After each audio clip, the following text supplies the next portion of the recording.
ఇల్లు ఇక తాళం వేసుకెళ్ళు. అభివృద్ధి ఇల్లు 5 ఏళ్లు బతుకు డల్లు. నువ్వు తప్పుకుంటే మేలు ఇక పైన కోడు గిల్లు.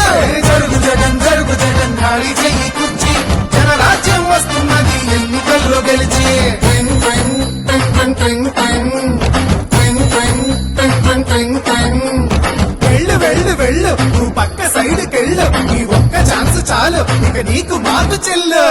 ఇడ్లీ తినాలంటే సాంబార్ కావాలి, ఆ పూరి తినాలంటే ఆలు కుర్మా కావాలి, ఆ ఆంధ్రప్రదేశ్ అడిగి తినాలంటే జగనే కావాలి. మా బాగోగులు మంచిగా చూసే బాబు గారికే వేస్తాం. జగన్కు మట్టుగా జరుగు జగన్ ఖాళీ చేయి కుర్చీ. జనరాజ్యం వస్తు